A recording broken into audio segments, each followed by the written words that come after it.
Check 1, 2. 3, 4. All the way up to 9. 5, 7, 8, 9. Weed 9. Yeah. It's the King, der König beim Baskets-Talk zum Ende der Saison 2017-2018. Mr. Julian Gamble, nice having you. Yes, sir. For the 17-18 exit interview.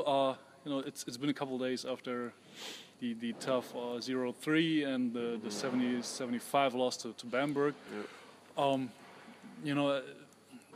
With the short distance of 2 days, what goes through your mind when you're reminiscing the quarterfinals versus Bamberg? I think in the beginning, you're kind of just wanting your body to recover, especially from a physical series. Every game is physical in our league anyways, so the playoffs is even more physical. You think about, each game and the moments that could have changed the game for a win for your side instead of their side, and I feel like we had our chances. But in the playoffs and against a very experienced team, you have to be as sharp as you possibly can, and you can't make mistakes, and it comes down to the details. So what are the biggest what-ifs that have been haunting you for the last couple days? Game 2 for sure. The big lead in the third quarter, even into the fourth quarter, still having the lead and kind of being in control. That was very difficult for us. I think it was difficult for everybody. I think everybody here really appreciated it, the fact that we fought so hard, but to fight as hard as you possibly can and play as well as we did and come out with nothing was very, very hard. Even game 3, being down only 5 to start the fourth quarter, and they go on a quick 6-0 run, and we never really recovered from that. I mean, we lost by 5 points, so you can point to that. You can point to so many other things of the reason why we didn't win, but we fought. I mean, that's something to be proud of. I don't think we're a team that you would think would get swept 3-0. And everybody talks about Bamberg and how good they weren't this year, but that's a good basketball team. Is there something where you would say, okay, despite the losses, there's something that Bamberg struggled with when it came to, playing us, whether it was maybe some mismatches on the floor or some tactical stuff that you guys did, or whatever it may be, something where you would say, that's something where Bamberg had to, somehow, somewhat adjust to what we were bringing to the floor. Yeah, their pick and roll defense, they had to change a little bit. I think they adjusted a little bit on the way we ran sideline and baseline out of bounds to kind of force us away from what we were trying to do. And, I mean, the inside game, I know I'm bigger than them, a little bit more physical, maybe even a little stronger, but they're big physical guys too. I mean, one-on-one, I feel like I can score on anybody. So I think, the first 2 games, they really struggled with the inside game. I was shooting an extremely high percentage from the floor. Even in game 3, I mean, not shooting as well, but getting a lot of rebounds, a lot of my own rebounds, and, the refs missing some calls here and there. Right. But still just being a attacking force, for 40 minutes as long as I'm on the floor. So when we talk about the third game, game 1, 7 out of 9, I guess, right? 7 out of 9 from the field. Game 2, 8 for 11 from the field. Game 4, 4 out of 10. Did they change something defensively that they did? Not really. Different, or was it just you missing the easy bunnies? Honestly, in the first 2 games, the first game for sure I should not have missed a shot at all. I missed 2 shots, and there's the shots that I make all the time, and I just missed a reverse layup, and I missed a spin move on the baseline that I've done hundreds of times this year. The second game, the same. I mean, I shot a jump shot towards the end of the shot clock, but it was 2 other putbacks that I feel like I should have made. And then in the third game, I mean, they were still physical, but you have to adjust to the way the referees were calling the game, and they weren't really calling much in the post.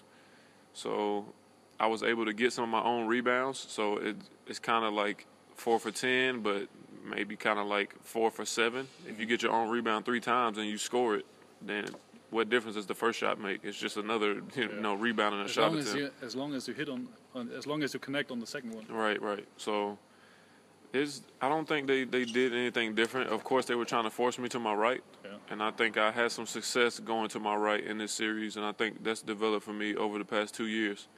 So, I mean, that's something that I'll continue to work on and be even more difficult to stop in the future. As you already touched the subject, I remember 2 years ago when you came in, or let's say 1.5, coming in from Belgium, you said, I gotta adjust to not being the man all the time. I'm not the only guy. I'm not the guy who has the most touches on the floor because I'm surrounded by overall better players. Yeah. And I gotta improve on my right hand. Right. Would you say, we can checkmark this? Yeah, for sure. Not just the previous 2 years, but especially the 17-18 season? Yeah, for sure. I mean, looking back to my first 3 seasons, I maybe never used my right hand at all. Like, I think the coach really gave me that confidence and to continue to work on it and to, do it in the game. Trust your work in practice. Yeah. We put in this work for a reason. It's a lot of hours, a lot of sweat, a lot of pain, to be able to produce. And nothing feels better than working hard at something and then seeing it, come to pass in the game. To have some success going right, and then once you do that a couple of times and your confidence just goes up, like you feel unstoppable. That's a great feeling to have, and it makes you want to work even harder so you can do that every single night. Yeah. I think I talked to Josh about it a couple of weeks ago, but as you are one of the guys who came back from the previous season as well, do you feel like teams treated you differently this year than coming in the first year and being somewhat the great unknown and nobody really knows what are your strengths, what are your weaknesses, stuff like this, and how did you adapt to being treated differently? Yeah, it's a big advantage to being unknown for a little while if you're able to capitalize early. I think at the beginning of last season, although I was unknown, I struggled a little bit. I had a very strong preseason, but I wasn't ready for the different level of physicality and everything once the season started. Once I adjusted, and this is probably when my right hand really started developing the second half of the season, I feel like I just destroyed everybody. And anybody that tried to score, guard me one-on-one, I was, attacking them and very, very successful, shooting high percentages, getting a lot of rebounds, everything. So, teams see that. They knew who we were coming back. And you have that respect, from your opponent. It's a mutual respect and the same respect we have for other guys that return and different teams. But you just got to get better. I mean, that's a challenge for us as players to improve on something that they feel like on your scouting report, what does it say? Yeah. Make them go right. If I improve on going right and I'm able to do that, now what are you going to say? I mean, be physical. Like, that's not a scouting report. That's like what coaches just tell you. Be physical with him. Like, well, what if I'm bigger and stronger? Yeah, but there are a couple guys that are more vulnerable when it comes to playing them physically. Right. And some are not. Yeah. But so maybe it is in the scouting report. Yeah, I mean, but if you got a guy of my stature and size, physicality is not a weakness for me. Yeah. It's one of my strengths. It's always been. I'm kind of a bully. Like, I'm okay with that. And the aggressive nature of, wanting to attack the basket and being that guy on my teams. So if I'm going left and right equally with, me being able to face up and attack, I really feel like that there's nobody that can guard me one-on-one in the post. Yeah. And when we talk about the individual, getting better over the course of the time, I remember when you came in last summer, when you returned, and I think it was some chat at the coffee machine, maybe, possibly. And we said, let's say you should end up, top 10 in scoring, I don't know, top 5 in rebounding, top shot blocker of the league, stuff like this. Yeah. And when we look at the, just the numbers over the course of the season, you ended up, 12.3 points, 6.3 rebounds, 2.0 assists. I think that's something where you really stepped up over especially when we talk about the second half of the season. Right. And those 1.8 blocked shots per game being the top number of the league. Is there something where you say individually there's something you got to pick up over the summer in order to be better prepared for the 18-19 season? When you look at those numbers, is there something where you say, okay, besides free throws, that's something I gotta be better at? I mean, really that, like, continue to develop my right, like I said, and, being better at the free throw line this season was, I'm sure, is my worst of my career.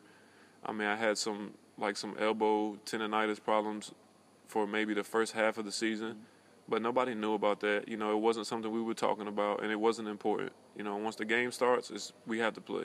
Was it something that hurt, or was it just something that felt awkward? The time, it was basically tendonitis, so maybe like a constant ache that never went away. And the time that it was the absolute worst was at the free throw line.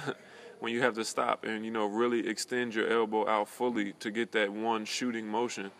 And it was difficult, some games almost impossible. I mean, I remember when we played here versus Nymburk, like, it was terrible. I couldn't even shoot a free throw the same way twice. And it was my worst free throw shooting game by far. But, I mean, it's part of the game, and, you got to push through that pain. I was able to get healthy, and I started shooting a lot better from the free throw line, got way more comfortable, and I always had the confidence from coach and from my teammates, when I get fouled, to go up to the line and knock shots down. Don't leave out your wife. Oh, yeah. She Shout out to Lo, shooting coach. Yeah, she definitely helps a lot. I mean, just, but her job is so much more than that. Yeah. I mean, it doesn't have anything to do with the technique, really. She watches me and she'll critique that stuff, but it's all about the mental and keeping me mentally relaxed, and her knowing, and like she always loves to say, just relax and play. If you relax and play, you're unstoppable. She says that all the time. Is it just relax and play, or is it relax and have fun while doing so? Yeah, I mean that's one of the big questions that I'm asking myself, not all the time, but sometimes, especially when we talk about, let's say, game 2 here at the Dome, 6,000 people in attendance, everybody's wearing their magenta shirts, and you're so in the moment, so in the game. So are you guys really able to somehow enjoy the moment and enjoy everything around you, or is it something that you realize once you're off the floor, or once you're done showering, head home and reminiscing, like, damn, what a great evening? Yeah, I mean, you want to play every game like it's your last. You don't want to treat any game different, but moments are special. You have special moments, and this was one of those very special moments. I mean, even the day before, like, seeing a lot of you guys in the staff putting the shirts on the chairs, and, people taking pictures of that and seeing it, like, that's a special moment. I think what makes Bond so unique is the amount of fan support that we get. I mean, it's not just about the playoff game. It's even during Champions League games, having 4,000 people in the middle of the week. It's almost unheard of. I mean, you have, quote-unquote, way bigger teams that can't even draw 2,000 people for a Euro Cup game. So, I mean, fans here are extremely loyal. They appreciate our effort and the way that we fight, and their support, like, it means the world, to us. And it definitely helps you play with a sense of pride, knowing what you're representing, not just yourself, not just your family, not just your organization, but all of these people that, come here night in and night out to support you. When you're headed home Wednesday, stateside, to team up with the rest of the Gamble family again, as the final question, when, friends, family go right at you Wednesday when you're still jet-lagged and, all done from the flight, and somebody's asking you, Julian, give us your top 3 moments of the 17-18 season, what's going to be the answer? I mean, of course, that's going to be a very, very difficult question to answer. I mean, coincidentally, 2 of those were against Bamberg. I think the home game in the regular season versus Bamberg was an amazing day that nobody will forget. This playoff game, too, that was an amazing experience for us. And maybe even the first game versus Ulm when we were here. I mean, it was special, like, everybody anticipating the season, being so excited, having a team coming in, and even our former teammate and Ryan Thompson, like, being in the Dome all back together, like, that was a special day for us. but just over the time and over the season, you know, building relationships and growing our bond as teammates, as a family, as an organization, like that's stuff that lasts way beyond when the ball stops bouncing, you know, when the lights turn off. This is something that when you walk out years from now that you can think back on, like the experiences we had together, the good times, the bad times, like it's all part of the process that makes the journey as special as it is. Bonus question. Before we turn the lights off, you know me. When you compare this year's team to last year's team, what's the biggest difference between the 17-18 Telekom basketball team compared to the other one? We're not talking about, you know, what's been better or worse, but you know, what you know, as you've been one of the rare guys who has been playing with both squads, Right. What's been the maybe biggest difference? This year we had a lot more youth. We have way younger guys. You know, me being 28, which is not old, but being one of the older guys on the team was different for me. Being in more of a leadership role was much different than last season. We just had a lot of veteran guys, a lot more veteran guys, and last year it was like a collection of very, very good players that hadn't proven that they could play at this level yet. Other than Ryan, who was kind of in a space where he wanted to redeem himself and show that he still was a great player, and you know he was just as good as he was when he was here last time. So I think that was the biggest difference.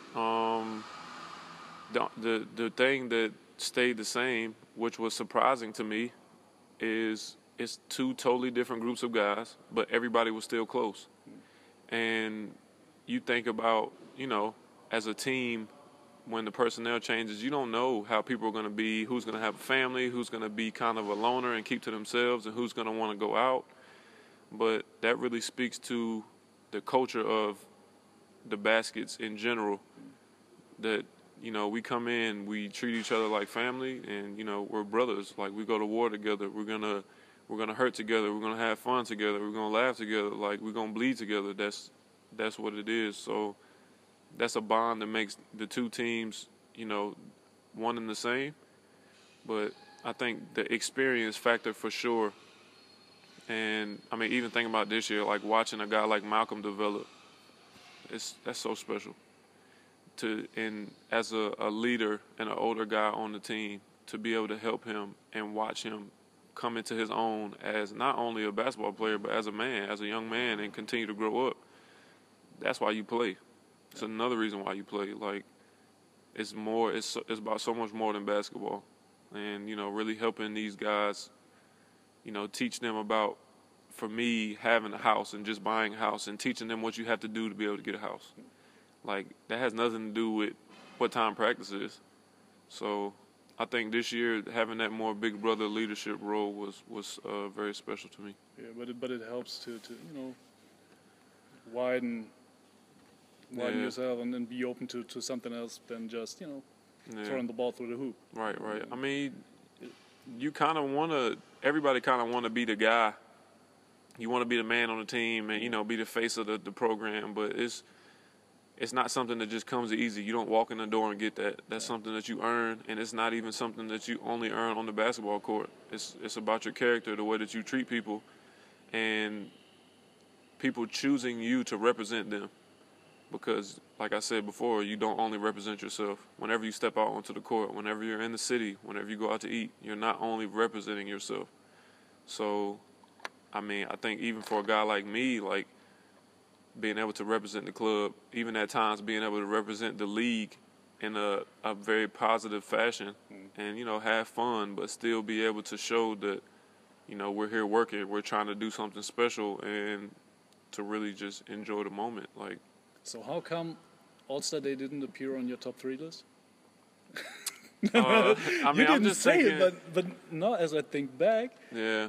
I mean, I just think about moments that we had here with the season, but that was special for sure. I mean, because a lot of those guys, like, you know, I'm friends with, I knew before we came to Germany, and I knew them from college and watching them play overseas, and that collection of talent in one place at one time. Also, you know, being able to do the dunk contest and having those moments, the moment with the dunk over Trump, and then the moment with Lori and Jay like dancing on the court. Like, of course, that's extremely special. But I wouldn't even put that in the scheme of the season. That's like a lifetime moment. Yeah. I mean, everybody doesn't get to be an all-star. Everybody doesn't get to, you know, do these creative types of things and have fun but make a statement. Right. Like, everybody doesn't use their platform, no matter how big it is. And it always depends on what kind of a person you are. Yeah. I mean, some are more like introvert people Right. that maybe want to say something, Yeah. but they just, it's not their Right. not their personnel. Right. And some But, guys yeah, that's not me. are more extrovert, Yeah. but you know, maybe don't know how to put it into the right words. Right. You know, and I think it's always a nice combination when you have, you know, when both things fall together in one place, Yeah. as we have with you. Yeah. So I Yeah. thought it was a nice fit, you know, and it's been the perfect stage because the league has always been not somehow searching, but they always wanted something to happen that, you know, puts basketball not just, you know, onto the stage within the basketball circle, but you know, have something that you can further you reach. know, further reach. Yeah, And I think that was the perfect moment. Right. And I think, I mean, even league-wide, like, how much reaction we got from how many different countries all over the world about, you know, this statement that we made, and I mean, it was special for sure. So and even back to that, it's all about equality and, you know, loving each other and being together, and that's what we do here too. Like, people from different countries and different backgrounds and different colors and different languages, like, all coming together to be one. Right. And, you know, do what we love. Although basketball bonds us, we have a life and a friendship outside of the court as well, and I think that's what makes a place like here so special. It is. Perfetto. And it's been a special exit interview. König, vielen Dank. Dankeschön. See you around. Yep. Don't fall.